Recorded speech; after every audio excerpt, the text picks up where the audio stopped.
everyone, welcome back to my channel. This is Heidi from My Reading Life, and I'm here today to film my review video for the Book Naturalist Book Club. So for the month of April, we read Understory, A Life with Trees by Inga Simpson. Inga Simpson is an Australian writer, and traditionally April has been a month where there have been Australian reading themed events happening. I didn't see one happening this year, but that's why we like to read Australian novels in April. So this book, Inga Simpson, is a novelist and a nature writer. I think she's written 3 novels that have been published so far and various other works of nonfiction and short stories. She started out her career as like a government writer, like she wrote for different government agencies.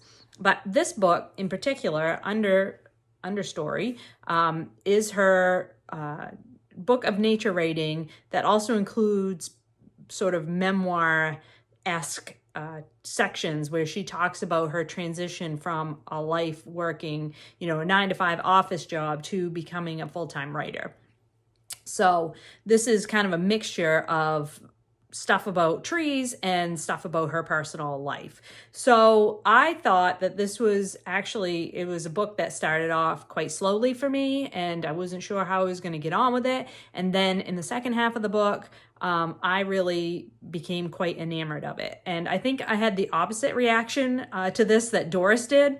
I think she thought the second half was less impressive to her than the first half, and for me it was kind of vice versa. So this is organized such that each chapter is a different tree or a different habitat or like a different part of the tree, and so she starts off each chapter with like descriptions of if it's this tree species, she talks about that particular species, its characteristics, the leaves, the bark, what birds utilize it, what animals eat it, that sort of stuff. And then after she talks about the tree and where it fits into the natural landscape, she sort of transitions into a more personal anecdote. In the beginning of the book, she's just started, she has a relationship, and that relationship has gotten serious, and they've decided to move from the city into the countryside. They end up buying a country house. It's not a country house in the sense of like a elegant second home. It's a country house it's a cabin in the woods with very little amenities and lots of problems that require constant maintenance. And so it's this description of what it's like to live in the countryside after having lived in suburbia basically for a long time, or in urban environments. And she really thrives on being surrounded by nature, by trees, by the birds and the other animals that live in this particular part of Australia.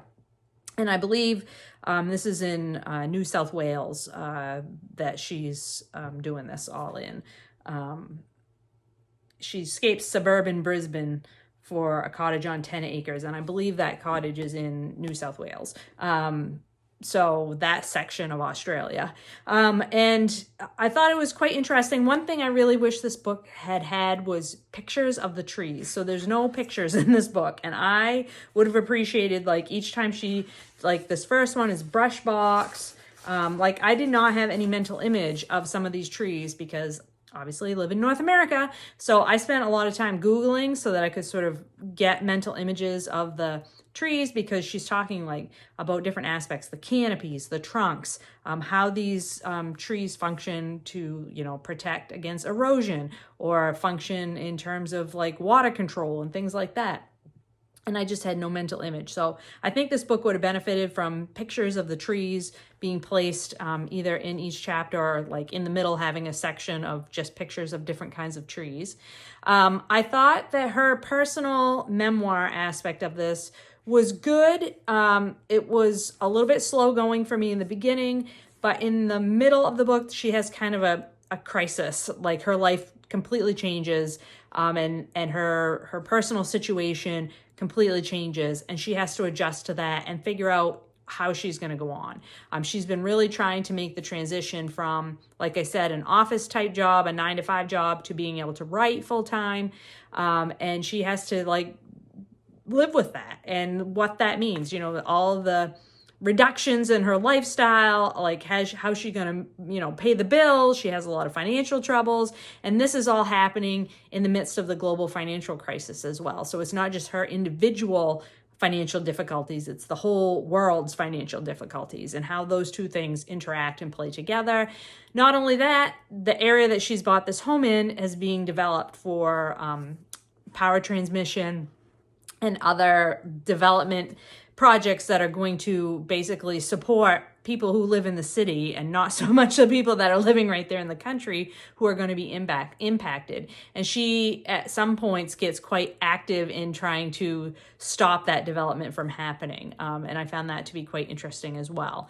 So yeah, I think it's not a perfect book by any means, but I did really end up enjoying my time spent with it. I think it's quite thought-provoking. The nature writing is quite beautiful. The way that she clearly loves the Australian landscape and her native flora and fauna comes through. Like all of her descriptions of like I could not have lived the way she did.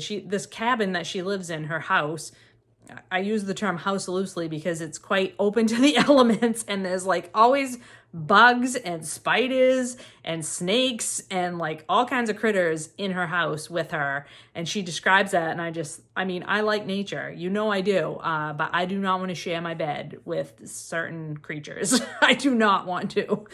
So that was kind of like, some modern conveniences I really need to have, and like secure walls and floors are one of those things. So yeah, there was some really interesting parts of this, but her love of the Australian landscape shines through. She also acknowledges that, the white settlers have really changed the landscape, and that she acknowledges that the indigenous peoples that lived on Australia had names for things before the white settlers arrived, and that those names are probably more specific and to the point when it comes to the different species that she's talking about. So I appreciated that acknowledgement as well. So as I always like to do, I want to share a section with you of her writing so you will get a sense of her style. I will say I was reading this at the same time that I was reading The Two Towers by J.R.R. Tolkien, and there's tons of references in here to Tolkien. She is a big fan of those fantasy novels, and of course the Lord of the Rings movies were filmed. I don't know if they were filmed in Australia or New Zealand, but there's some connection there with the scenery of the Lord of the Rings. So this little section is like part of that connection for me. There are missing trees in Tolkien's The Lord of the Rings too. The Ents have lost their wives. During the First or Second Age, they crossed into the Brown Lands to tend the fruit trees, flowers, and vegetables, while the Ents looked after the great forests. Sometime before the end of the Second Age, the Entwives' gardens were destroyed and they vanished. The Lord of the Rings is set during the Third Age, and the Ents remain in Fangorn Forest, growing old without the hope of having children. Tolkien offers no explanation for the Entwives' disappearance. Perhaps they're still out there somewhere. The story appealed to us, an unsolved mystery, female trees, and the idea of disappearing into the wilds. Like the Entwives, we were small-scale gardeners, tending the vegetable patch and smaller plants around the cottage, though we were stewards to the big trees, too. Gender roles have changed since Tolkien's time. We began referring to ourselves as Entwives. N wrote and illustrated a poem, The Entwife, which still sits on my studio bookshelves. We had known each other a long time, in human years anyway, before getting together, waiting so long, in fact, that the opportunity was almost lost. Something in the Entwives' story seemed to accord with ours. A feminist rewriting of The Lord of the Rings might have the Entwives coming out of hiding to save Middle-earth. Those that haven't shacked up together may rejoin their husbands to fight, or to regenerate the war-torn lands with seedlings, and perhaps, with all that sorted, there would be Entlings, or Ent children, after all. So I just love that. I love the connection with The Lord of the Rings, and I thought that this was a really lovely book, and I am really glad that I read it. So that is what we read for the month of April. In the month of May, we will, of course, be reading The Sakura Obsession, The Incredible Story of the Plant Hunter Who Saved Japan's Cherry Blossoms by Naoko Abe. This is also the group read for the Springathon Readathon, which I have talked about in previous videos. And this is all about the person who helped bring cherry trees back to Japan after they were, some kind of thing put them in danger. I don't really know because I haven't read the book yet.